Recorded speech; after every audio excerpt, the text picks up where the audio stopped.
Mari kita tundukkan kepala, kita mau masuk di dalam doa mohon belas kasihan Tuhan untuk merenungkan bagian firman Tuhan. Kita tundukkan kepala, bolehkah dengan hormat mohon kesediaan hamba Tuhan, Bapak Vikaris Budi Mancang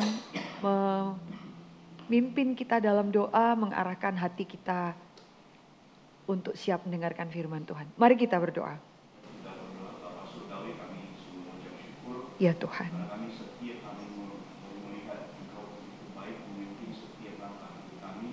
Ya. Amin.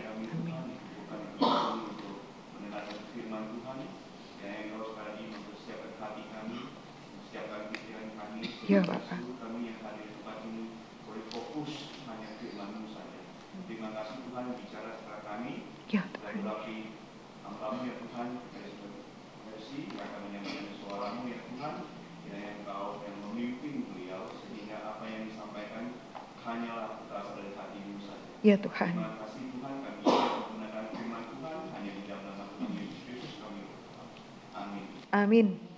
Terima kasih Pak Vikaris Budiman. Ibu-ibu yang dikasihi Tuhan, kita masuk di dalam bagian seri 10 Courageous Women. Kita bicara mengenai Abigail.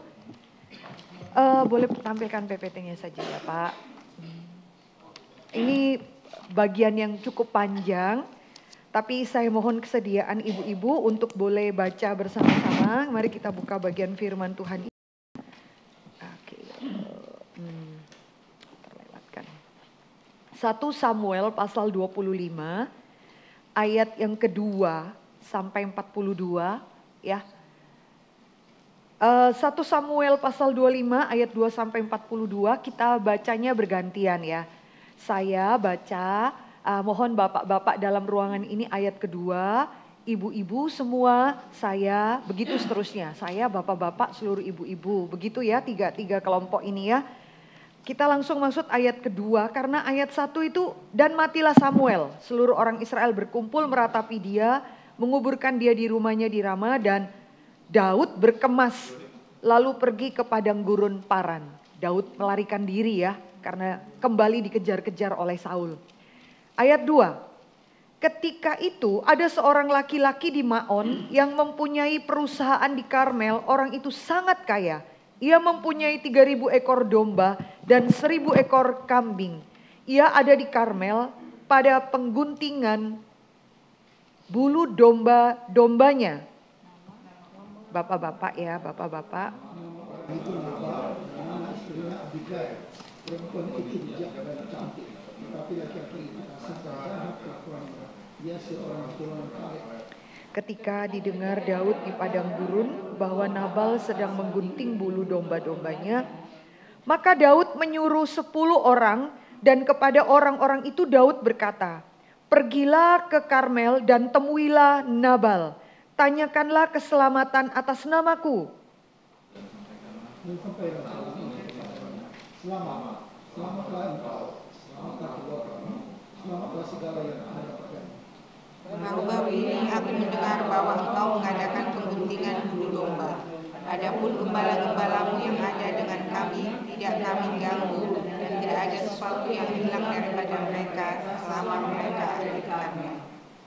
Tanyakanlah kepada orang-orangmu, mereka tentu akan memberitahukan kepadamu, sebab itu biarlah orang-orang ini mendapat belas kasihanmu. Bukankah kami ini datang pada hari raya? Berikanlah kepada hamba-hambamu ini dan kepada anak-anakmu Daud apa yang ada padamu. Ketika orang Daud sampai ke sana, berkatalah mereka kepada Nabal atas nama Daud, tepat seperti yang dikatakan oleh mereka. Kemudian mereka menanti. Tetapi Nabal menjawab anak buah Daud itu, katanya, "Siapakah Daud? Siapakah anak Isai itu? Pada waktu sekarang ini ada banyak hamba-hamba yang lari dari tuannya. Masakan aku mengambil rotiku, air minumku dan hewan bantaian yang kubantai bagi orang-orang pengguntinganku untuk memberikannya kepada orang-orang yang aku tidak tahu dari mana mereka datang." Lalu orang-orang Daud itu berbalik pulang dan setelah sampai mereka memberitahukan kepada yang tepat seperti yang dikatakan Allah. Kemudian berkatalah Daud kepada orang-orangnya, "Kamu masing-masing sandanglah pedangnya. Daud sendiri pun menyandang pedangnya. Sesudah itu kira-kira 400 orang maju mengikuti Daud, sedang 200 orang tinggal menjaga barang-barang. Tetapi kepada Abigail, istri Nabal, telah diberitahukan oleh salah seorang bujangnya, katanya, "Ketahuilah, Daud menyuruh orang dari padang gurun untuk memberi salam kepada Tuan kita, tetapi ia memaki-maki mereka." Padahal orang-orang itu sangat baik kepada kami. Mereka tidak mengganggu kami dan kami tidak kehilangan apa-apa selama kami dalam dalam ketika kami ada di dalam. Mereka seperti pagar tembok sekeliling kami siang malam, selama kami mengembalakan domba-domba di dekat mereka. Oleh sebab itu, pikirkanlah dan pertimbangkanlah apa yang harus kau perbuat, sebab telah diputuskan bahwa celaka akan didatangkan kepada Tuan kita dan kepada seisi rumahnya, dan ia seorang dursila, sehingga orang tidak dapat berbicara dengan dia. Lalu segeralah Abigail mengambil 2 buyung anggur, 5 domba yang telah diolah, dimasukkan peti gandum, 100 buah kue kismis, dan 200 kue garam. Dibuatnyalah semuanya ke atas keledai. Lalu berkata kepada bujang-bujangnya, "Berjalanlah mendahului aku, aku segera menyusul kamu." Tapi Nabal suaminya tidak diberitahunya. Ketika perempuan itu dengan menunggang keledainya turun dengan terlindung oleh gunung, tampaklah Daud dan orang-orangnya turun ke arahnya, dan perempuan itu bertemu dengan mereka. Daud darinya telah berkata, "Sia-sialah aku melindungi segala kemenangan orang ini kepada dulu, sehingga tidak ada sesuatu pun yang hilang dari segala kemenangan. Ia membalas kebaikanku dengan kejahatan." Beginilah Allah menghukum Daud, bahkan akan lebih jika ku tinggalkan hidup sampai pagi seorang laki-laki saja pun dari semua yang ada.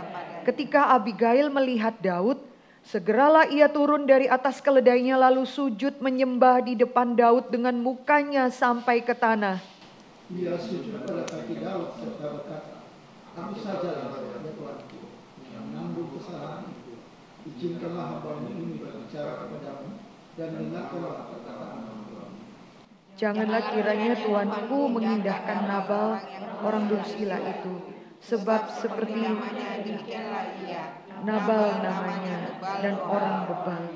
Tetapi aku Hamba-Mu ini tidak melihat orang-orang yang Tuhan suruh. Oleh sebab itu Tuanku, demi Tuhan yang hidup dan demi hidupmu yang dicegah Tuhan daripada melakukan hutang darah dan daripada bertindak sendiri dalam mencari keadilan, biarlah menjadi sama seperti Nabal musuhmu dan orang-orang yang bermaksud jahat terhadap engkau. Oleh sebab itu pemberian yang dibawa kepada Tuanku oleh budak ini, biarlah diberikan kepada orang-orang yang mengikuti Tuanku. Ampunilah kiranya kecerobohan hamba-Mu ini, sebab pastilah Tuhan akan membangun bagi Tuanku keturunan yang teguh, karena Tuanku ini melakukan perang Tuhan, dan tidak ada yang jahat terhadap padamu selama-lamanya. Jika sekiranya ada seorang bangkit mengejar engkau dan ingin mencabut nyawamu, maka nyawa Tuanku akan terbungkus dalam bungkusan tempat orang hidup pada Tuhan Allahmu. Tetapi nyawa para musuhmu akan diumbankannya dari dalam salang umban. Apabila Tuhan melakukan kepada Tuanku sesuai dengan segala kebaikan yang diberikan kepadamu dan memberikan pengetahuan beragama atas nasabah, maka tak usahlah Tuanku bersusah hati dan menyesal karena menumpahkan darah tanpa alasan, dan karena Tuanku bertindak sendiri dalam mencari keadilan. Dan apabila Tuhan berbuat baik kepada Tuanku, ingatlah kepada hamba. Lalu berkatalah Daud kepada Abigail, "Terpujilah Tuhan Allah Israel yang mengutus engkau menemui aku pada hari ini. terpujilah kebijaksanaan dan terpujilah engkau sendiri, bahwa engkau pada hari ini menahan aku daripada melakukan hutang darah dan daripada bertindak sendiri dalam mencari keadilan. Tetapi demi Tuhan Allah Israel yang hidup, yang mencegah aku daripada berbuat jahat kepadamu. Jika engkau tadinya tidak segera datang menemui aku, pasti tidak akan ada seorang laki-laki pun tinggal hidup pada Nabal sampai fajar." Lalu Daud menerima dari perempuan itu apa yang dibawanya untuk dia dan berkata kepadanya, "Pulanglah dengan selamat ke rumahmu." Lihatlah, aku mendengarkan perkataanmu dan menerima permintaanmu dengan baik.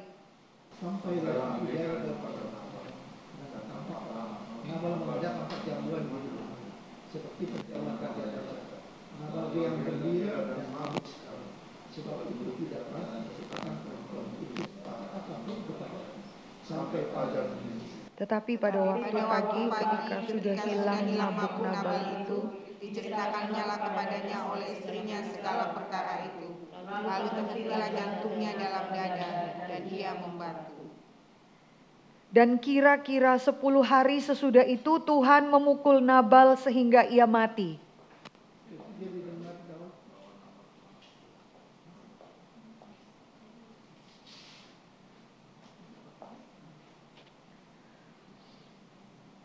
Ketika didengar Daud bahwa Nabal telah mati, berkatalah ia, terpujilah Tuhan yang membela aku dalam perkara penghinaan Nabal terhadap aku dan mencegah hambanya daripada berbuat jahat. Tuhan telah membalikkan kejahatan Nabal ke atas kepalanya sendiri. Kemudian Daud menyuruh orang untuk berbicara dengan Abigail tentang mengambil dia menjadi istrinya. Silahkan laki-laki, para hamba. Para hamba Daud datang kepada Abigail di Karmel dan berkata kepadanya, demikian, Daud menyuruh kami kepadamu untuk mengambil engkau menjadi istrinya. Lalu bangkitlah perempuan itu berdiri, sujudlah ia menyembah dengan mukanya ke tanah sambil berkata, sesungguhnya hambamu ini menjadi budak yang membasuh kaki para hamba Tuanku itu. Kemudian berkemaslah Abigail dengan segera, ia menunggang keledainya dengan diiringi 5 orang pelayan perempuan. Ia mengikuti suruhan Daud itu dan menjadi istri Daud. Ya. Sudah sampai sedemikian bagian 42 ya. Tadi saya coba sebutkan. Ya 1 Samuel 25 ayat 2 sampai 42. Ibu-ibu yang dikasih Tuhan, kisah Abigail ini memiliki signifikansi yang sangat indah di dalam perjalanan Daud.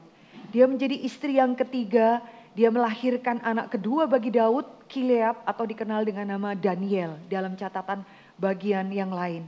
Saudara, kalau kita lihat signifikansi kisah Daud berelasi dengan, saya ini nanti akan Nabal, Abigail ketukar-tukar, kalau salah tolong ingatkan ya. Kadang hamba Tuhan ngomong ketukar-tukar ya, jadi mau ngomong apa terpikir apa. Nah Alkitab catat di ayat 1 tadi konteksnya adalah Samuel mati ya. Samuel mati, mereka meratapi dan langsung dikatakan Daud langsung memikirkan untuk pergi. Kenapa? Daud tahu selama Samuel masih hidup, kebencian Saul yang dahsyat itu biar bagaimanapun masih terkendalikan. Tetapi pada waktu Samuel mati, Daud akan menjadi, Saul akan menjadi menggila kebenciannya. Karena apa? Karena sebelum ini kita akan melihat bagaimana jahatnya Saul itu membenci Daud. Imam Ahimelek itu memberikan Daud roti ya dari meja perjamuan tempat yang kudus karena Daud begitu kelaparan sekali. Apa yang dilakukan Saul? Saul memburu. Saul tidak ada rasa takut. Imam itu dibunuh sama dia. Seluruh keluarganya dibunuh. Dan apa yang terjadi? Semua imam yang ada di kota Nob saat itu dibunuh oleh Saul. 85 orang. Saudara lihat ya, kejahatan hati itu, kalau saya benci pada dia, lalu kamu tolong dia, saya akan bunuh kamu dan seluruh keluargamu. Itu kebencian seperti apa ya dalam diri Saul. Maka saudara akan menemukan Daud cuma tahu satu hal, saya mesti lari dari raja yang sudah menjadi buta karena kebencian. Maka saudara lihat Daud lari, Daud mengungsi dan Saul memburu dengan 3.000 orang untuk mengejar Saul yang mengejar Daud dengan 600 orang. Perbandingan yang sangat tidak sesuai ya. Daud punya bala tentaranya waktu itu sekitar 600 orang ya. Maka saudara akan melihat di dalam bagian ini menarik di pasal sebelumnya. Kan kita baca pasal 25 ya. Pasal sebelumnya itu ada sesuatu peristiwa yang sangat ironis bagaimana waktu memburu Daud, Alkitab itu mencatat ya si Raja Saul ini kepingin buang hajat ya. Lalu waktu beristirahat kepingin buang hajat, lalu di tengah-tengah dia buang hajat, menarik sekali. Daud disertai dengan beberapa jenderal-jenderalnya menemukan di belakang Saul, tidak menyadari waktu dia buang hajat itu di belakang dia tepat adalah Daud. Daud itu apa yang dilakukan Daud? Karena Daud melihat Saul yang memburu dia. Lalu gampang sekali bagi Daud untuk membunuh Saul. Tetapi Alkitab catat bahwa ketika dia sedang jongkok buang hajat, Daud memotong belakang punca dari raja ini. Dan langsung ayat selanjutnya bersamaan dengan itu di dalam pasal 24, maka berdebar-debarlah hati Daud. Potong puncanya saja berdebar-debar hati Daud. Menarik sekali, waktu Daud potong punca itu semua jenderal-jenderalnya itu mikir, loh kok seperti ini? Mereka mengatakan, lihat inilah Tuhan menggenapi janjinya bahwa Tuhan menyerahkan musuh-musuhmu di depanmu Daud. Kamu tinggal bunuh Raja Saul itu gampang sekali. Dia lagi buang hajat, dia lagi tidak sadar. Kenapa kamu cuman potong pucuk dari jubahnya? Sebenarnya itu satu simbol ya, peringatan Daud kepada Saul. Bahwa jubah kebesaran kamu sebagai raja, saya potong di situ menjadi satu peringatan. Harusnya gampang tebas leher Saul. Maka di dalam peristiwa ini Daud menolak walaupun semua jenderalnya itu membela dia. Daud katakan tidak, saya tidak akan membunuh orang yang diurapi Tuhan.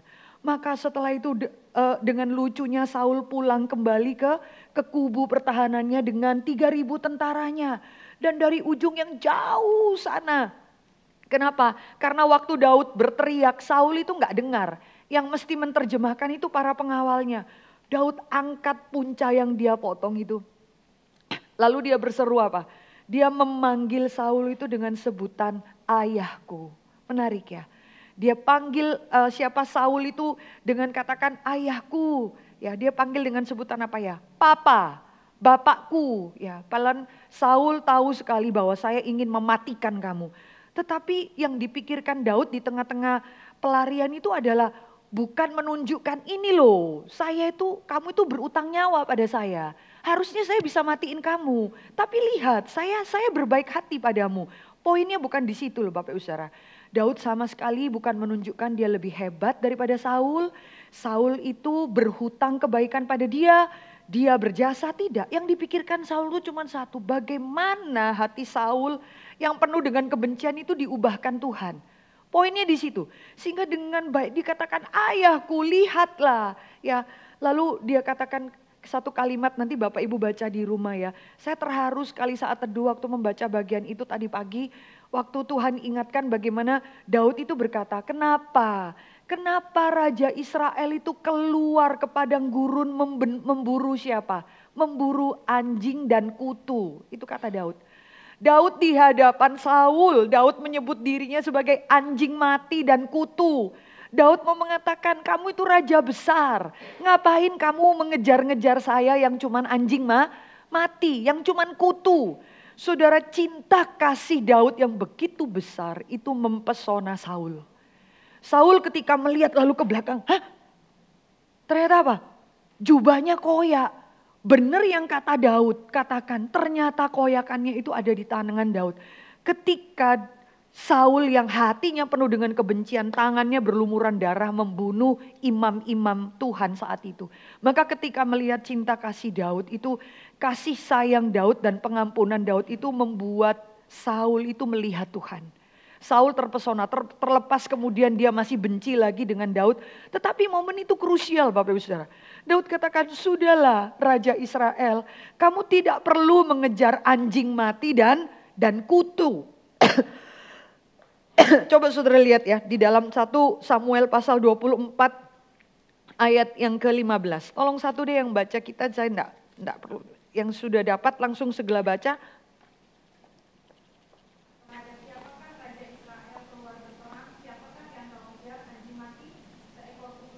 Ya, sebab Tuhan itu kiranya menjadi hakim yang memutuskan antara aku dan engkau. Kepada siapa? Ya, Daud menempatkan dirinya dan mengingatkan Saul ya. Saya tadi pagi itu review saat teduh Tuhan mengingatkan. Ya, kamu tuh kejar apa? Kasihan. Saul itu terus gelisah seumur hidupnya. Tapi Daud mau mengingatkan, yang fokus Daud itu adalah pertobatan Saul. Sudahlah, yang kamu kejar itu cuman anjing mati, cuman kutu.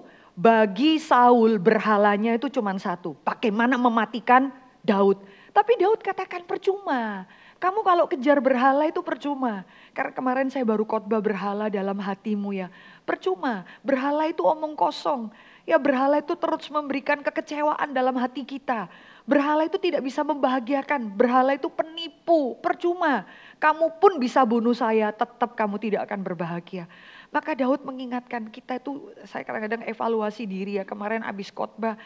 Sebenarnya banyak dalam hidup kita tuh berhala-berhala yang Daud mau katakan, yang kamu kejar tuh cuman anjing mati, ya, cuman kutu, ya. Tapi kadang-kadang waktu berhala itu ada dalam hati kita tuh distract, kita nggak bisa melihat Tuhan. Berhala itu bisa kita lebih cintai daripada Tuhan. Maka di momen inilah hati Saul itu tersentuh.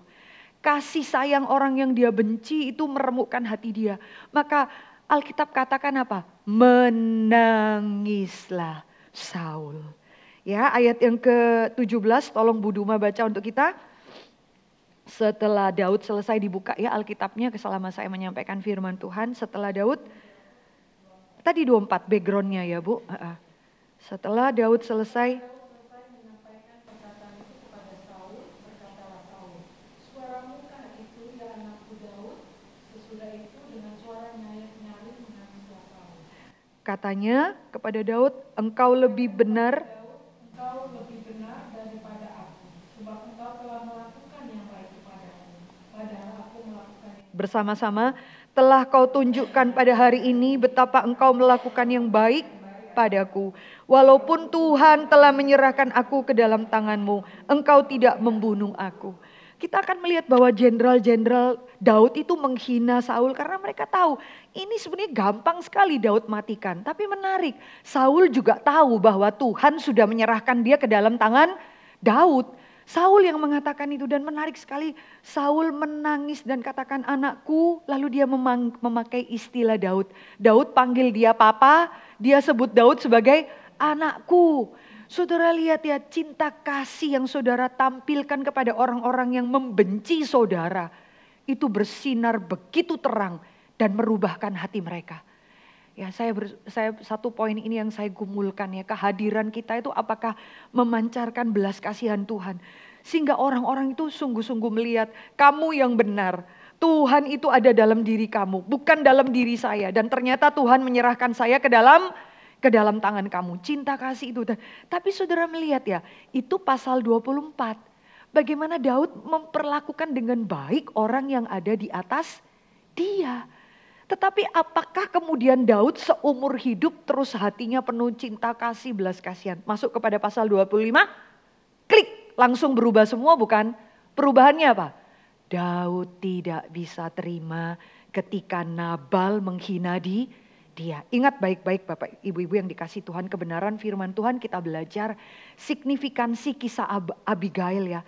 Di tengah-tengah raja yang besar yang bisa mengampuni Saul, tetapi Tuhan izinkan dia melewati, dia dihina sama yang lebih bawah dari dia.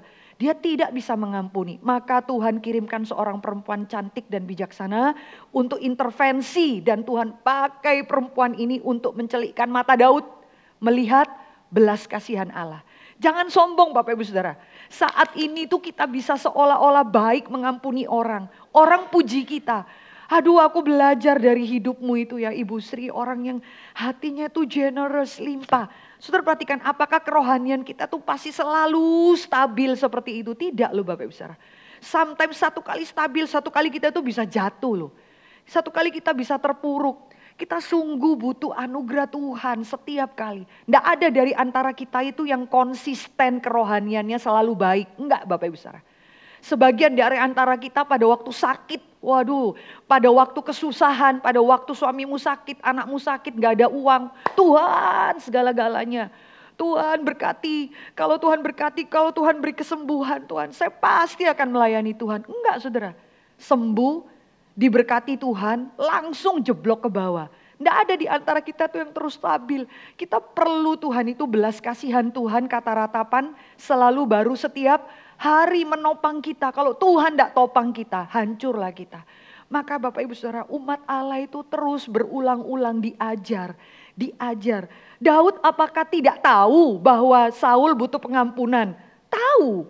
Daud apakah tidak tahu bahwa Nabal itu perlu diampuni? Tahu, dan Daud pernah berhasil di pasal 24. Dia bisa mengampuni Saul, tapi jangan salah saudara. Sebagian di antara kita sangat mudah mengampuni orang yang ada di atas kita.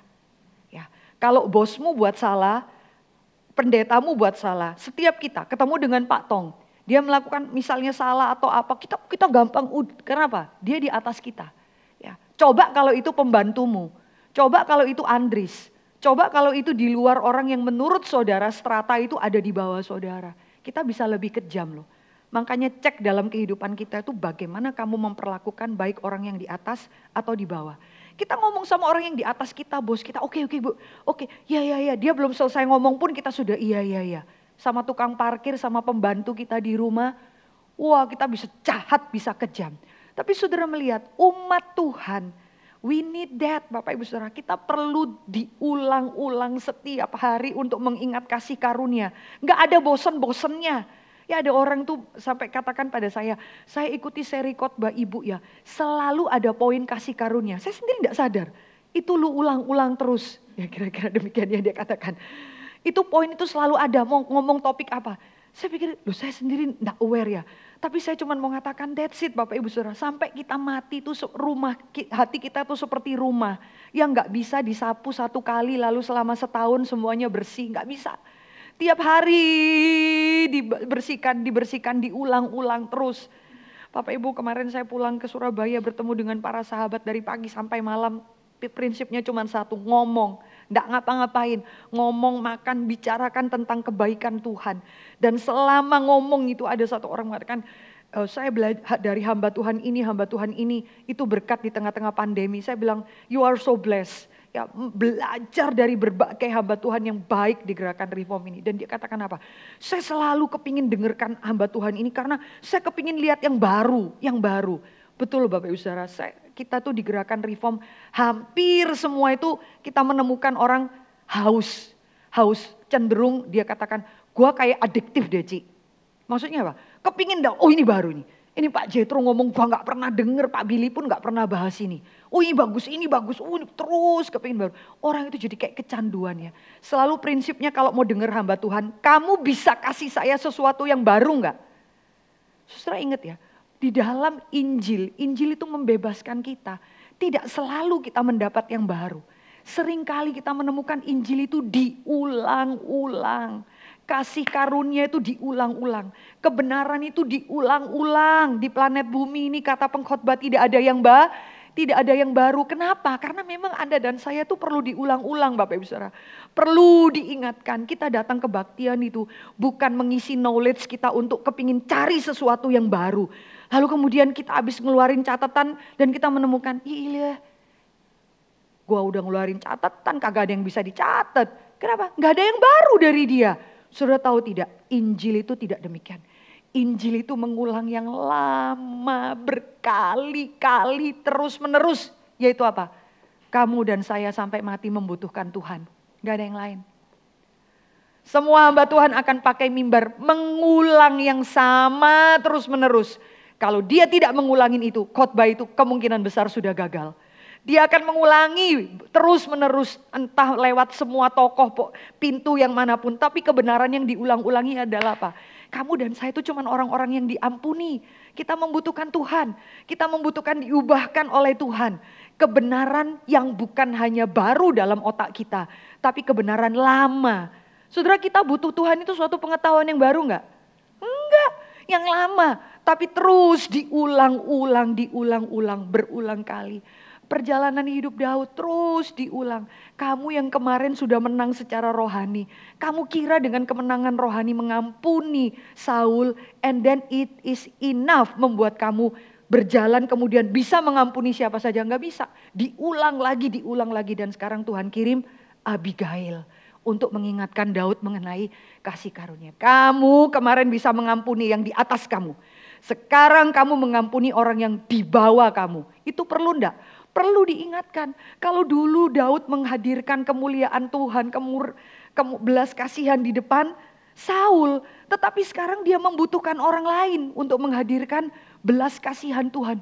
Dan baru Daud sadar, ternyata apa? Dia hampir saja masuk di dalam perang darah, hutang darah, membunuh orang karena egois. Karena apa? Ego dia terkoyak karena dia merasa dihina. Hamba Tuhan besar pun butuh pelajaran ini. Maka kita berdoa, Tuhan beri pengulangan dalam hidupmu. Mungkin yang itu belum saya lakukan. Maka Bapak Ibu Saudara, kita akan melihat kisah Abigail ini di dalam pattern yang besar. Jadi tidak kebetulan dia diizinkan kisah ini boleh hadir, dan kita lihat Abigail itu siapa. Saudara, Alkitab katakan Abigail itu sama ya seperti perkenalan Alkitab ya. Deborah istrinya Lapidot, ya Nabal Abigail istrinya Nabal, orang yang kaya raya, kasar, jahat dan bodoh. Alkitab katakan demikian. Bahkan kita menemukan perempuan ini pun di awal sudah dipuji Tuhan sebagai perempuan yang bijak dan cantik. Aduh, inner beauty, luarnya juga good looking ya. Ini perempuan yang diidam-idamkan. Kita nggak habis ngerti kenapa bisa dapat laki-laki yang sebodoh ini ya.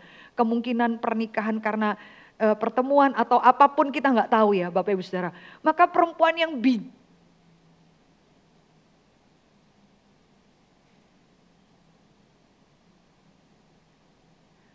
perempuan yang bijak dan cantik seperti Abigail. Saudara, relasi pernikahannya toksik ya. Dia seperti tanda kutip terjebak, tanda kutip Bapak Ibu Saudara ya. Tapi saya percaya Tuhan izinkan. Masuk di dalam berelasi dengan suami yang bodoh sekali. Yang tahu suaminya bodoh itu bahkan pembantunya kan. Dia katakan apa? Nyonya nggak bisa ngomong sama tuan kita itu karena dia orang Dursila. Dia nggak bisa diajak ngomong. Kamu saja yang pikirkan bagaimana caranya supaya kita nggak dibantai sama pasukannya Daud. Karena apa? Karena zaman itu Bapak Ibu Saudara, permintaan Daud ketika menjaga kawanan kekayaan Nadab dan Abigail itu sesuatu hal yang biasa, properly ya. Sesuatu hal yang sebenarnya juga generous. Karena saat itu kalau saudara punya ratusan domba, itu biasa perampok-perampok atau binatang-binatang liar, entah itu serigala, akan memangsa kawanan domba kita. Terutama para perampok. Jadi pada saat itu kekayaan Nabal itu dijaga oleh Daud dan 600 pasukannya. Terus menjaga siang malam. Dan mereka butuh makan bukan? Mereka butuh makan. Ya, pekerjaan tanda kutip gratis yang diberikan. Mereka butuh makan dan Daud mengirim. Cobalah minta belas kasihan sama Nabal itu. Kita sudah jaga kambing domba mereka sekian lamanya. Bolehkah Daud meminta belas kasihan, kamu kasih makanlah kepada kita. Karena kamu kaya sekali. Alkitab mencatat kekayaannya. Bolehkah kamu beri itu? Dan saudara perhatikan orang Dursila ya. Kita gak ngerti ya. Kenapa ada orang kasih nama Nabal? Please jangan kasih nama anakmu Nabal. Karena memang artinya itu stupid, goblok, bodoh. Gak habis ngerti. Yaitu orang yang menjiwai namanya. Orang yang menghidupi namanya, konsisten dengan namanya itu ya Nabal. Lalu Nabal katakan dengan sombongnya ya kepada pasukan Daud. Lalu dia katakan, Daud, ya siapa Daud itu? Siapa anak Isai itu? Bukankah pasukannya sendiri meninggalkan dia? Nah, ini kan kalimat yang kontradiksi ya. Dia seolah-olah menunjukkan, apa? Daud, gua gak kenal. Tapi sebenarnya dia kenal. Karena papanya Daud pun dia tahu. Anaknya Isai, omong kosong. Dia tahu anaknya Isai dan kita tahu di dalam bagian sebelumnya. Anak Isai inilah yang pergi perang melawan Goliat dari mulut ke mulut. Anak Isai itulah. Jadi saudara itu impossible ya. Kemungkinan besar dia tuh tahu siapa Daud. Oke, tapi dia katakan, Daud tentara-tentaranya lari meninggalkan dia. Jadi dia kemungkinan besar tahu bagaimana Daud itu pura-pura gila. Daud ditinggalkan oleh tentara-tentaranya. Orang seperti ini lalu siapakah Daud? Aku harus memberi makan dia. Lalu aku harus membantai domba-dombaku untuk dia. Lalu dia menghina pasukan Daud itu. Dan menyuruh mereka pergi. Ya, lalu orang-orang Daud itu berbalik pulang. Mungkin ini jenderal-jenderalnya Daud udah gemes kali ya. Matiin mereka itu gampang sekali. Lalu beritahu. Nah saudara, waktu kembali pulang, Daud itu terbakar emosinya ya. Dia merasa ini orang tidak tahu diri. Daud sampai bernasar. Dia akan bunuh seluruh keluarga Nabal. Semua laki-laki, sederhananya, jangan sebut saya Daud kalau saya belum matiin semua laki-laki yang ada di dalam keluarga Nabal. Saudara, berita itu didengar, kemarahan Daud itu didengar oleh para pembantunya. Dan para pembantunya itu tidak ada yang berani datang kepada Nabal. Bukan karena takut, tetapi karena saudara tahu ya, kalau ngomong sama orang yang bebal ya. Kita ngomong ini orang gak bisa diajak ngomong. Kita ngomong A nangkepnya itu Z. Gak bisa. Orang ini gak bisa ngomong. Ada orang tuh terlalu bodoh. Dan saking bodohnya juga dia gak sadar kalau dia itu bodoh. Orang yang bebal seperti ini. Jadi panggil nyonyanya. Lalu cerita kepada Abigail. Di situ Abigail mendengar semuanya. Saudara lihat ya. Pembantunya pun menghormati Abigail lebih daripada Nabal. Pembantunya tahu gak bisa minta pertolongan kepada Nabal, kita mesti minta pertolongan kepada Abigail. Pembantunya lebih menghormati Abigail daripada Nabal. Dan saudara melihat di dalam kondisi yang krusial seperti itu, kita belajar dari kecantikan dan keindahan hati Abigail untuk intervensi. Kalau Daud mengatakan saya pasti bunuh keluarga itu, dan Daud mengambil sebilah pedang dan mengambil 400 orang untuk pergi membabat habis keluarga Nabal. 200 orang jaga tenda, 400 orang pergi perang dan Daud memimpin peperangan itu. Nah saudara lihat ya keberanian Abigail. Saudara, Abigail itu pembantunya sendiri mengatakan ayat 17. Oleh sebab itu pikirkanlah dan pertimbangkanlah apa yang harus kau perbuat untuk kami. Yang telah diputuskan celaka didatangkan kepada Tuan dan seisi rumah ini. Pembantu-pembantunya minta apa? Meminta kepada Abigail untuk apa? Cepet-cepet deh kamu pikirkan cara ya. Kamu yang pikirkan dan putuskan, pertimbangkanlah. Karena pembantunya mengetahui bahwa yang pinter nyonyanya, bukan suaminya. Pertimbangkanlah. Saudara, keberanian seorang perempuan di dalam Tuhan adalah saudara di dalam ketenangan, berpikir dan bertindak. Maafkan ya, kadang-kadang kita perempuan itu begitu ya, emosional itu memimpin kita sehingga rasio pemikiran pertimbangan itu kita sangat minim. Kita perempuan memberikan ruang seluas mungkin untuk emosi kita. Bahkan ekstrim bisa histeris, panik untuk memimpin kita. Tetapi dari Abigail ketika melihat, aduh saya pun gak mungkin bisa ngomong sama suami saya. Lalu saya harus berbuat apa? Dia berpikir dengan tenang sebelum dia bertindak. Mungkin Abigail yang gak cocok zaman modern ini akan datang dan memarahi suaminya. Lihat karena perbuatan kamu. Terus setelah ini kamu mau berbuat apa? Kira-kira demikian ya. Kamu tanggung jawab sebagai kepala rumah tangga. Lalu kita mesti berbuat apa? Tapi Abigail tidak. Saudara ya, kita perlu berdoa, Tuhan tenangkan hatiku. Tidak kebetulan ya kata Plato, tubuh manusia ini didesain otak itu di atas untuk berpikir. Dia katakan hati itu di tengah dikuasai oleh otak. Alat reproduksi itu paling bawah. Taat kepada otak dan emosi manusia. Baik ya. Tapi setelah kita jatuh dalam dosa memang ketuker-tuker. Maafkan, kadang yang bawah ini naik ke atas. Seks segala-galanya. Logika kita turun ke bawah. Tapi untuk sebagian perempuan, emosi kita langsung naik ke atas. Hati-hati saudara. Kita seringkali tuh bertindak itu tanpa pikir baik-baik. Apalagi waktu kita sedih. Apalagi waktu kita panik dan ketakutan. Kita seperti banteng itu seruduk saja. Udah kalau gini kita cepat-cepat melarikan diri. Atau udah kalau demikian kita akan lakukan ini. Tapi tidak. Abigail itu berpikir tenang sebelum bertindak. Seringkali orang bertindak dulu baru. Oh gitu ya. Oh aduh. Bertindak dulu baru evaluasi. Berpikir dulu baru bertindak. Lalu berani dan bijaksana itu dua hal yang gak boleh pilih. Berani. Banyak orang itu berani tapi tidak bijaksana Bapak Ibu Saudara. Banyak orang bijaksana tapi tidak punya keberanian. Playing safe. Ya, kalau ada dalam konflik kita ngomong sama dia. Aduh kata-katanya itu bagus. Bijaksana tapi gak berani. Jadi apa? Teori. Omong doang. Kita ketemu dia, tenanglah. Kita harus menghargai ini itu. Kau juga harus berani tegur dia gini-gini. Lalu kita tanya. Lah kamu juga kan saudara seiman sama dia. Kamu tegur dia enggak? Oh, kan saya enggak seberapa deket. Kamulah yang tegur dia, kira-kira gitu ya. Ada orang berani, enggak bijaksana.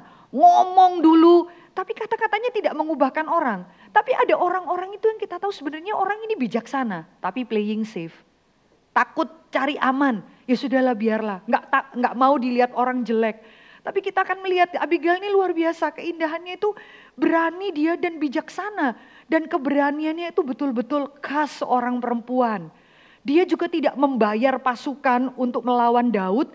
Tetapi dia berpikir seperti kita perempuan berpikir. Yaitu apa? Ya sudah, saya siapin apa? Makanan, anggur 2 tempayan. Mama banget, gak mungkin laki-laki akan memikirkan ini. Pikirannya adalah apa? Ya kita perempuan menyediakan makanan, itu khas perempuan sekali. Tuhan bekerja dengan keunikan seorang perempuan, berani dan bijaksana dengan caranya. Dipersiapkan semua untuk apa? Makanan bagi Daud dan seluruh tentaranya. Lalu taruh di keledai dan dia pun dengan beberapa pelayan pergi menemui Daud. Bahkan Daud pertama kali turun dari bukit itu, perempuan ini yang menyapa Daud lebih dulu. Keberanian yang luar biasa. Inisiatif untuk menanggung kesalahan yang sebenarnya dia bisa katakan ya ini kesalahan suamiku yang bodoh itu ya. Tetapi saudara kalau melihat kata-kata Abigail itu luar biasa. Ayat 24 dari pasal 25. Ya, tolong satu orang dong baca untuk kita, jangan menunggu. Silahkan. Sujud pada kaki Daud serta berkata, "Aku sajalah ya Tuanku yang menanggung kesalahanku. Izinkanlah hambamu ini berbicara kepadamu dan dengarkanlah perkataan hambamu." Ya, janganlah Tuanku mengindahkan Nabal. Luar biasa ya perempuan ini ya. Keberanian inisiatif untuk menanggung kesalahan orang lain itu luar biasa Bapak Ibu Saudara. Sebagian dari kita itu sangat gak suka disalahkan. Jangankan disalahkan, ditegur saja. Kita itu sudah terusik, belum disalahin. Baru dikasih masukan, Ibu mungkin kalau lebih baik itu seperti ini ya. Loh, kamu kenapa tegur saya? Urus saja urusanmu sendiri. Apalagi kalau kita harus menanggung kesalahan orang yang kita tidak melakukannya. Ayat 28, coba perhatikan. Ampunilah kiranya kecerobohan hambamu ini. Sebab pastilah Tuhan akan membangun bagi tuanku keturunan yang teguh. Loh yang ceroboh itu siapa? Yang ceroboh, yang goblok itu, yang bodoh itu siapa? Suaminya. Tetapi dia betul-betul memperlakukan Nabal itu sebagai bagian satu tubuh. Saya bisa aja ngomong, ya Tuhan maaf ampun ya itu suamiku goblok banget memang. Tapi dia mengatakan, Tuhan ya ampunilah kecerobohan hambamu ini. Dia menanggung kesalahan suaminya. Bapak Ibu begitu banyak keluarga itu yang sebenarnya diberkati Tuhan, dipelihara, dijaga Tuhan. Mereka itu bisa jatuh dalam dosa tapi Tuhan masih memelihara hidup mereka. Kalau di dalam keluarga itu bonus, ada perempuan-perempuan atau bahkan ada istri yang rela bahkan untuk menanggung keseluruhan kesalahan di dalam keluarga itu. Anak-anak mereka dia yang nanggung, kesalahan suaminya dia yang nanggung. Memutuskan apa mata rantai di Taman Eden itu loh. Ketika semua pasangan melemparkan kesalahan kepada pasangannya. Perempuan ini, lalu ular, lalu semua salahkan. Maka Abigail katakan, tidak Tuhan yang ceroboh saya, ampunilah saya. Wah suamimu sungguh diberkati. Jikalau ada istri-istri yang seperti demikian. Suamimu sungguh diberkati. Saya tegur satu orang masih kerabat dekat kepada kami. Saya tahu sekali bahwa suaminya itu jahatin dia. Ya suaminya perlakukan dia jahat, suaminya belum cinta Tuhan sungguh-sungguh. Suaminya menganiaya istrinya dalam masalah keuangan hanya supaya istrinya itu mengiba-iba pada dia. Bagaimana istri membesarkan 4 orang anak dengan gaji yang begitu minim. Dia sangat menikmati istrinya itu bersimpuh di bawah kaki dia, hanya dia harus keluarkan 1 juta. Anaknya bilang, demi keluar 1 juta, mami itu, mama tua, dia bilang, mami itu mesti bersimpuh di bawah kaki papi, baru papi mau kasih makan anak-anak. Ada keluarga-keluarga demikian. Saya tegur dia, saya beritahu, saya tahu air mata kamu. Tapi kamu kendalikan diri baik-baik, menjadi perempuan yang saleh. Jangan berkontribusi dosa. Please, jangan berkontribusi. Dia dengan Tuhan urusannya sendiri. Kenapa? Karena saya perhatikan memang Bapak Ibu, orang kalau terluka itu selalu berteriak, lihatlah lukaku. Dia seperti anak kecil yang nangis teriak-teriak, please. Bapak Ibu tahu ya kalau orang lagi terluka, lagi sakit, Itu dia nggak peduli sama siapapun. Dia cuma bilang, ini cepet sembuhin lukaku, sakitku. Kayak anak kecil ya. Anak kecil kalau sakit itu kita bilang, sakitmu belum berapa. Kamu baru tergores. Yang sono patah kakinya. Kita kan gitu ya. Yang itu loh kakinya patah nggak teriak. Dia nggak peduli mau patah kakinya, mau buntung. Tapi ini loh tergores. Bandingannya itu cepet sembuhin. Loh yang sana patah loh. Tahan ya biarin urusan dia patah. Lihat Kak, saya lagi tergores. Saya tegur dia bilang, kamu tahu ya setiap kamu pergi ke gereja, semua hamba Tuhan satu-satu kamu mesti curhat tentang suamimu. Majelis tinggal kamu gilir satu demi satu kamu curhat tentang suamimu. Ya, kamu kelihatan baik sekali, sepertinya kamu yang dianiaya suamimu. Tapi saya bilang pada dia, please ambillah bagian, gigit jari. Nangis sama Tuhan. Ambil bagian di hadapan Tuhan. Semua kesalahan suamimu. Karena kamu satu tubuh. Beri aku kekuatan menanggungnya. Bukan mempermalukan. Seluruh gereja itu pelan-pelan akhirnya tahu aib suamimu. Supaya apa? Ya berbelas kasihan sama kamu. Ya dikatakan lu gak pernah di posisi gua. Kalau lu di posisi gua bisa gila. Iya saya tahu. Saya bisa gila. Tapi saya punya Tuhan. Saya punya Tuhan, saya tidak bakal gila. Karena saya tahu bagaimana deal. Saya bilang, ya kalau kamu cari penghiburan dari hamba Tuhan, belus-elus kamu, teman, ya sudah, selesai penghiburanmu. Ya, kalau kamu cari penghiburan dari manusia, ya selesai, cuman sampai di situ. Tapi kalau kamu cari penghiburan dari Tuhan, Tuhan itu ubahkan bukan hanya suamimu loh, kamu dan anak-anakmu melewatin ini semua. Saya bilang, gua bisa gila. Ya saya cuma doain. Bisa enggak kamu datang pada Tuhan? Saya menanggung semua kesalahan itu di pundak saya Tuhan. Menjadi seorang istri yang bersalah yang tutup mulut. Tutup mulut, nangisnya sama Tuhan. Enggak perlu semua orang tahu berluka gores di tanganmu. Tutup mulut, kamu waktunya sendirian dengan Tuhan. Saudara, ada istri-istri yang saleh seperti ini. Oh, keluargamu sungguh diberkati. Even kamu mendapat suami yang aneh, mendapat pasangan yang sulit. Seperti kasus ekstrim Abigail seperti demikian. Maka Bapak Ibu Saudara yang dikasih Tuhan. Dan lewat kehadiran Abigail yang tersungkur di bawah kaki Daud. Ya tersungkur lalu meminta apa? Ampunilah hambamu ini. Ampunilah saya karena saya ceroboh. Daud itu langsung klik loh. Daud langsung klik karena Daud langsung lihat apa? Waduh perempuan ini lebih lagi. Karena apa? Dia menanggung kesalahan suaminya. Daud langsung melihat, saya mengampuni Saul ya karena dia raja. Karena dia di atas saya. Saya kenapa bisa emosi menghadapi Nabal? Kenapa? Karena sebagian dari kita tuh menganggap remeh orang-orang seperti ini. Matiin kamu itu gampang sekali. Kita menganggap orang ini gak ada pekerjaan Tuhan dalam diri dia. Kita gampang matikan dia, kita gampang serang dia. Tapi Daud itu gesture ya, tindakan dan kata-kata Abigail itu menyentuh dia. Membuat Daud merasakan apa? Merasakan kasih Tuhan, gambaran besar Allah dalam hidup Daud itu perjalanan Tuhan ulangi lagi. Tuhan ingatkan bahwa Daud, kamu tidak selama-lamanya bisa mengampuni orang. Ya, kamu memang tahan waktu, sehingga kita akan lihat Daud itu memiliki ketahanan ya. Waktu Simei itu menghina Daud ya. Simei menghina Daud ya. Tuhan izinkan Daud itu melihat, mengingatkan Daud tentang Tuhan. Karena apa? Menarik ya, perempuan ini tuh kata-katanya membawa laki-laki tuh menghormati Tuhan. Bapak Ibu, terlepas dari kehidupan Batsheba yang harus taat kepada raja ketika raja itu mengambil dia. Batsheba dalam satu sisi gagal membawa Daud takut akan Tuhan. Ya, sehingga memang raja-raja saat itu berkuasa untuk mengambil perempuan siapa saja sesuka dia. Tapi saat itu Batsheba gagal untuk berkata tidak kepada Daud. Tetapi perempuan ini luar biasa Bapak Ibu Saudara.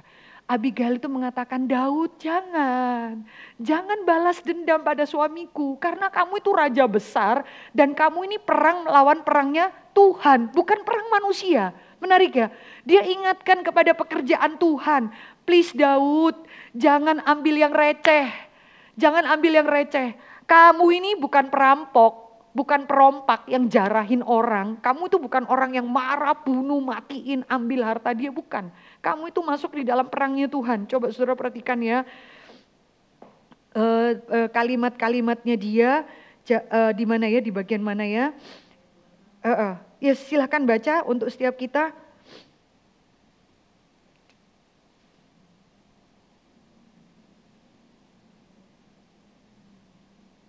Ya ayat yang ke-25 tolong baca deh seterusnya sampai dengan ayat yang ke-30. Satu orang baca sekali lagi merefresh kita. Janganlah tuanku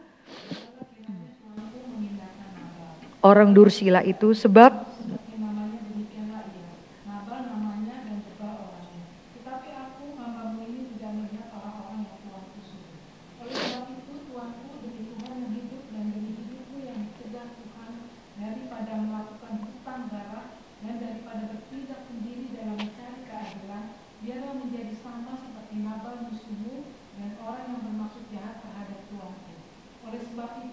pemberian yang dibawa kepada tuanku oleh budakmu ini, biarlah diberikan kepada orang-orang yang mengikuti tuanku.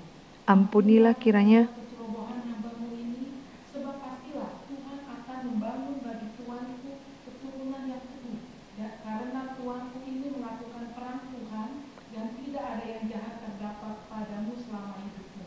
Jika sekiranya ada seorang bangkit mengejar engkau dan ingin mencabut nyawamu, maka nyawa tuanku akan terbungkus dalam bungkusan tempat orang-orang hidup pada Tuhan Allah.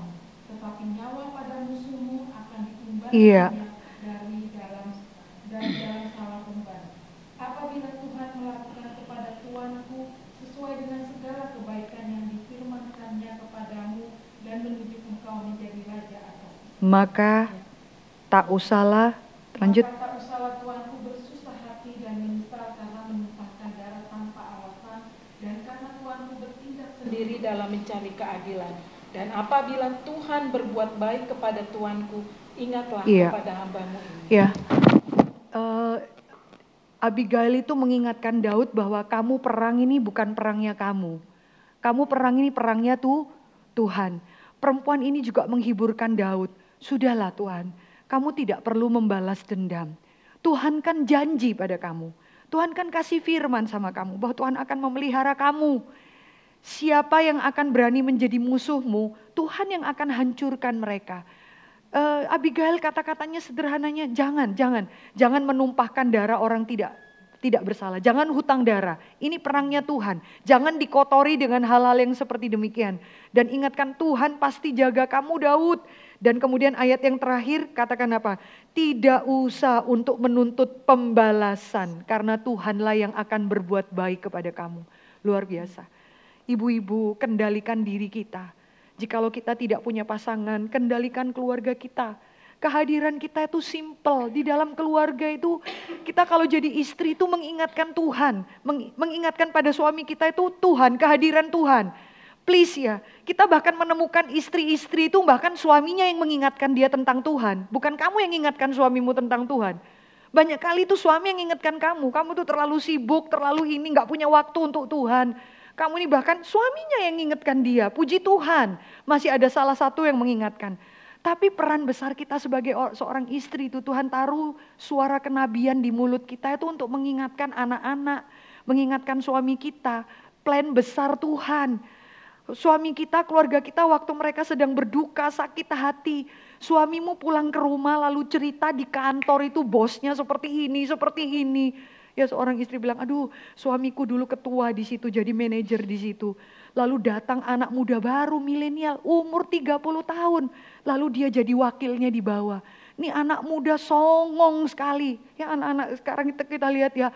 Dia umur 50 sekian. Ini jadi di atas sembarangan. Semua orang panggil suamiku itu Bu, Pak. Dia panggil, kamu coba. Gak ada aturannya. Suruh tahu dia curhat kepada istrinya. Istrinya bilang, aku sebenarnya gampang sekali ngomong sama suamiku. Sudahlah ya kau panggil itu lalu tegur dia. Tapi istrinya mengatakan apa? Dia ingatkan pada suaminya. Pak, dulu kamu jadi manajer. Semua orang hormat sama kamu. Sekarang kamu tambah tua. Tuhan itu loh baik. Pakai anak muda jadi pemimpin kamu. Ternyata kamu itu belum lulus rendah hatinya. Sekarang Tuhan pakai yang lebih mudah. Saya dengarkan itu saya terharu. Saya bilang ini Tuhan, keluarga ini diberkati Tuhan, dijaga dengan istri yang seperti demikian. Sekarang ternyata PR-mu itu masih panjang. Kamu harus lebih rendah hati sama anak kemarin sore. Lebih tenang, lebih enggak usah tunjukkan. Karena apa? Suami dia bilang, semua itu di kantor yang lain itu manggil saya, Pak, gini ya. Lalu mereka mau ambil waktu untuk makan Natal ini, semua orang di kantor diundang makan di satu tempat. Nih anak muda ini nggak diundang. Untuk membuktikan bahwa satu kantor tuh nggak suka sama dia. Saya bilang, sudahlah, kita ini kalau dengar firman itu luar biasa berkelimpahan ya. Waktu prakteknya nggak beda dengan orang dunia. Nggak ada keindahan, orang tuh nggak bisa lihat sinar terang Tuhan itu menghancurkan hati mereka. Sebenarnya kamu itu mata ganti mata atau gigi ganti gigi. Anak muda ini butuh melihat terang kasih Allah lewat kehadiran suamimu. Iya Bu, saya juga bilang begitu sama suami saya. Sudahlah Pak, kamu umur sekian, sekarang Tuhan tuntut lebih besar lagi. Yaitu apa? Kamu di posisi anak yang baru kemarin sore. Waduh, saya bilang puji Tuhan, puji Tuhan. Saudara, kamu jadi istri itu saya pernah katakan seperti mercusuar ya. Di tengah-tengah kegelapan, ombak pasang badai. Menjadi mercusuar, bersinar di dalam hati suamimu. Seperti alarm yang bunyi. Ini sudah salah, ini sudah salah. Seperti alarm bagi anakmu. Ini sudah salah, ini sudah salah. Dan membawa anakmu untuk melihat apa? Tuhan. Tuhan. Dia nasihatnya kepada suaminya, sabar, sabar. Bukan gitu. Tetapi melihat big picture. Besarnya Tuhan. Tuhan masih punya rencana sama kamu Pak. Ternyata gampang untuk hormat sama orang yang lebih tinggi. Tetapi untuk orang yang lebih rendah itu tidak mudah. Oh puji Tuhan. Maka dia mengajak suaminya untuk melihat yang jauh lebih besar. Ingat Tuhan. Kehadiran Tuhan, didiklah anak-anakmu. Bapak Ibu Saudara, untuk melihat Tuhan itu lebih daripada apapun. Lebih dari keinginan dan kesakitan mereka. Ingat Tuhan. Saudara, di tempat ini ya, saya lihat ada satu orang ibu, dia bilang, anak saya menikah. Saya kasih tahu pada mereka. Gaji kamu pertama, berani tidak dalam bulan itu kasih semua untuk Tuhan. Karena kamu diberkati Tuhan pernikahan. Menarik ya. Anaknya bilang, iya, mama enggak perlu ingatkan. Kami suami istri sejak 2 bulan ini tidak ambil gaji. Semuanya kami persembahkan untuk Tuhan. Saudara, kita tuh bilang kita itu di reform ya. Anak Pak Tong cerita, David Tong itu dapat hasil pernikahan itu sudah hampir setengah M kan. 500 juta sekian. Dia dengan istrinya putuskan, kami tidak akan ambil 1 rupiah pun. Pak Tong katakan, ya itu terserah kamu. Putuskan, kenapa? Kasih untuk pekerjaan Tuhan. Sometimes kita itu mengaku kita itu di reform. Berasa bangga sama Pak Tong. Tapi kemiripan hati kita dengan dia itu jauh sekali. Saudara, jangan main-main sama Tuhan. Beberapa orang berani menghina pekerjaan Tuhan. Saudara, berapa orang berani kasih persembahan-persembahan kepada Tuhan yang kalau kita hitung pun kita bisa cucur air mata karena kita tahu dia jauh teramat lebih kaya daripada apa yang dia beri pada Tuhan. Saudara, tidak didik anakmu takut akan Tuhan, celaka Bapak Ibu Saudara. Ngeri sekali. Tapi saudara akan mengingatkan seperti hati nurani Abigail. Ingat Tuhan, ada Tuhan. Jangan balas dendam. Kamu raja, jangan turut dengan cara manusia. Ingat Tuhan. Maka Bapak Ibu, kata-kata dan tindakan itu memiliki dampak yang kuat. Sambil perempuan ini tersungkur, hati Daud itu tersentuh ya. Bapak Ibu, bukan cuma kata-kata, tindakanmu juga. Kenapa anak-anak kita itu, suami kita sulit untuk menghormati Tuhan? Karena mereka mungkin melihat kata-kata kita itu bagus, cuman tindakan kita tidak bagus. Ya, tindakan kita tidak bagus, cara kita menyampaikan itu tidak bagus kepada pasangan kita. Sehingga pasangan kita itu seperti terintimidasi, anak-anak kita itu seperti terintimidasi. Kata-kata dan tindakan, cara Anda bicara, ketenangan Anda bicara, itu memiliki dampak yang kuat. Dan Abigail mengingatkan Daud untuk apa? Memberikan ruang yang besar. Pembalasan itu adalah hak Tuhan, bukan hak kamu. Hati-hati Daud, memang mudah sekali kamu membunuh suamiku. Dan happy ending terakhir, Daud akhirnya terpesona melihat kecantikan kerohanian, kecerdasan kerohanian Abigail. Sampai dia ambil Abigail menjadi istrinya. Dia membutuhkan perempuan yang seperti demikian. Dan perempuan ini mengatakan kepada Daud yang nanti menjadi suaminya, kamu jangan balas dendam. Pengampunan itu harus kita berikan. Dan pembalasan itu bukan hakmu. Ya Tuhan ingatkan, dia katakan Tuhan ingat firman Tuhan bahwa Tuhan akan melindungi engkau. Tuhan akan memelihara kerajaanmu. Jangan membalas dendam kepada orang demikian. Tidak usahlah tuanku itu susah hati dan menyesal karena ingin menumpahkan darah tanpa alasan. Dan karena tuanku mau bertindak sendiri dalam mencari keadilan. Saudara-saudara, orang yang sulit mengampuni, seringkali dia kepingin jadi Allah dalam hidupnya sendiri. Saya pernah katakan bagaimana Yusuf bertemu dengan kakak-kakaknya, bukan? Kakak-kakaknya ketakutan nanti Yusuf akan balas dendam. Waktu Yakub masih hidup, Yusuf perlakukan mereka baik. Tapi sekarang Yakub mati, mereka langsung bikin hoax rumor Yusuf akan balas dendam. Untuk orang-orang yang terus suka bicara di belakang menyebarkan hoax, Yusuf langsung mengatakan, jangan takut, akukah pengganti Tuhan. Hebat ya, orang-orang di dalam Tuhan itu selalu tidak masalah-masalah horizontal, sana sini kamu benar ini benar. Selalu tarik lagi untuk melihat apa? Tuhan di dalam center. Ada Tuhan loh di antara kamu dan saya. Abigail katakan pada Daud, ada Tuhan loh di antara kamu dan suamiku. Dan di antara semua ada Tuhan. Kamu bisa lihat Tuhan enggak? Kalau kamu bisa lihat Tuhan, kamu bisa lihat bagaimana Tuhan memperlakukan orang lain. Kamu pasti takut kalau lihat ada Tuhan. Kalau saudara enggak bisa lihat Tuhan, saudara cuma tahu mata ganti mata. Maka Yusuf katakan kepada kakak-kakaknya, akukah pengganti Allah? Lalu Yusuf katakan, memang kamu lakukan yang jahat. Yusuf mengakui, tetapi Allah bisa melakukan itu semua untuk mendatangkan kebaikan. Saudara-saudara, saya ini ya, kalau khotbah tentang pengampunan selalu gelisahnya adalah apa? Karena saya ingatkan pada diri saya, Mercy, nyampaikan kepada jemaat pengampunan itu gampang sekali, teori. Sampai kamu sendiri merasakan sakitnya, susahnya mengampuni, baru kamu mengerti. Pengampunan itu tidak mudah. Saudara-saudara, di cabang kita di Semarang, selesai saya khotbah pengampunan, ada seorang bapak datang pada saya. Lalu dia beritahu, Ibu, 1 tahun lalu anak saya yang kelas 6 SD, telepon saya teriak-teriak, Papa cepat pulang. Kenapa? Anak SD itulah yang menemukan mamanya disembelih dan darahnya itu mengalir keluar sampai pintu dibuka. Saya tidak pernah dengarkan ekstrim itu. Kenapa? Mamanya itu dibunuh orang, darahnya itu mengalir keluar, dia buka pintu, dia lihat darah anak mamanya. Panik telepon papanya. Ya saudara, baru dia cerita, Ibu tahu siapa yang membunuh istri saya sehingga anak-anaknya itu kehilangan mama, 3 orang anaknya. Yang bungsu itu yang nemukan mayat mamanya ya. Dia katakan apa? Salah satu anggota keluarga besar kami. Saya diem saja, saya sudah gemetar saudara. Jadi menurut ibu, saya harus ampuni dia. Dia katakan demikian. Saya terus harus ampuni dia. Terus dia bilang, tapi saya ingat Bu Mercy tadi bilang, pengampunan itu produk surgawi, bukan produk bumi. Maka saya akan minta pada Tuhan. Setelah dia habis ngomong gitu, saya baru lihat Bapak Ibu Saudara. Saya tidak bisa bayangkan anak itu harus guncang-guncang mamanya, harus panik. Lalu dia bilang seluruh ruangan itu penuh darah karena anaknya guncang mamanya. Lalu telepon, ambil HP telepon. Itu sesuatu yang sadis ya Bapak Ibu Saudara. Tapi keluarga ini bisa melewatin itu.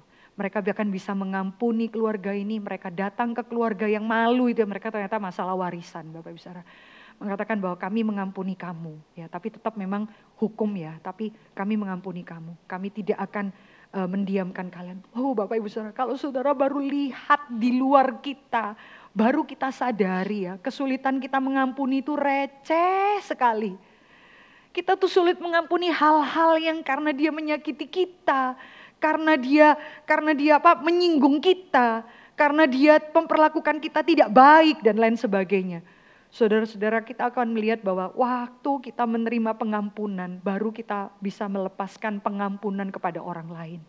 Tapi kemudian kita akan melihat bahwa Abigail mengingatkan, jangan, lepaskan itu. Kamu bukan Tuhan, jangan engkau mengambil tindakan menurut keinginanmu sendiri. Lepaskan itu bukan bagian kita.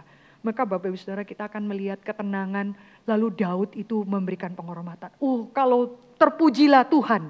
Daud langsung melihat Tuhan ya, karena kalimat Daud adalah apa? Terpujilah Tuhan yang mengirim kamu, puji Tuhan. Kalau Tuhan tidak kirim perempuan seperti kamu, saya pasti mematikan Nabal ya. Dan Daud bersyukur kepada Tuhan. Saya bersyukur kepada Tuhan untuk perempuan seperti kamu. Dan itulah yang kemungkinan besar membuat Daud menjadi jatuh cinta kepada Abigail. Pasti. Memang Abigail cantik. Tetapi kecantikan yang memancar dari mulutnya, kata-katanya, sikap tubuhnya membuat Daud mengatakan, saya harus ambil perempuan ini. Tetapi mereka berdua sama-sama mempersilahkan cara Tuhan kan. Karena waktu pulang ke rumah dia lihat suaminya asli bebal banget. Nggak ada takutnya, malah bikin pesta sampai mabuk, nggak ada takutnya. Semua pembantunya ketakutan. Nyonyanya ini pergi menemui Daud, beritanya itu berita bahagia atau berita bahaya, nggak ada yang tahu. Semua nunggu. Dia pulang ke rumah dan menemukan suaminya sedang mabuk. Dan menarik ya bijaksananya dia putuskan, nggak bisa ngomong sama orang mabuk. Tunggu sampai besok pagi. Menunggu ya, memberikan ruang pada Tuhan untuk bekerja. Pagi waktu dia beritahu, saudara lihat ya. Kalau saudara persilahkan Tuhan yang bekerja itu selalu indah pada waktunya. Tapi kalau kamu itu mau mengambil keputusan menurut caramu sendiri, mata ganti mata, gigi ganti gigi. Kemungkinan itu terpenuhi loh Bapak Ibu Saudara. Tapi engkau tetap tidak berbahagia. Engkau tetap tidak berbahagia. Itu prinsip firman Tuhan. Kamu sudah bisa balas pun tetap ada perasaan tidak bahagia dalam diri kita. Karena apa? Abigail langsung cerita, aku datang temui Daud, aku minta pengampunan Daud. Seharusnya Daud dengan pasukannya membunuh kalian semua. Waktu dengarkan itu baru orang goblok ini kaget, stroke kali dia ya. Kita bilang tuh jantungnya membatu, langsung stroke dia. Hah? Gitu ya. Istrinya bisa melakukan hal seperti demikian. Dia tertolong dari kematian dengan tenang. Dan 10 hari kemudian Tuhan matikan dia. Tuhan yang matikan. Kenapa? Karena istri terlalu cantik dan terlalu pintar dan takut akan Tuhan ini memang harus mendampingi Daud. Caranya Tuhan, mempersilahkan caranya Tuhan. Baru setelah 10 hari kemudian terdengar berita bahwa dia mati, Daud mengirim orang untuk meminta Abigail menjadi pasangannya. Indah sekali ya Bapak Ibu Saudara, indah sekali. Dan kiranya kita berdoa ya menjadi perempuan-perempuan itu yang kehadiran kita itu membuat anak-anak kita menghormati Tuhan. Saya bilang ya, kemarin yang cerita tentang saya pergi ke remaja itu ya, khotbah di remaja. Apa yang paling kamu banggakan punya papa mama Kristen? Hampir mostly anak-anak kita itu terpesona melihat mamanya. Waktu saya tanya, kalau papamu, ada yang satu bilang 11-12 lah sama mama. Tapi mostly mereka katakan, saya lihat mama, saya lihat mama. Dikatakan apa satu orang anak, kalau papa itu gampang kecewa, gampang marah, mama tidak. Saya bilang Tuhan terima kasih apa yang mamanya tabur tiap kali. Dia bisa lihat loh, papa itu ada on off-nya sama pekerjaan Tuhan.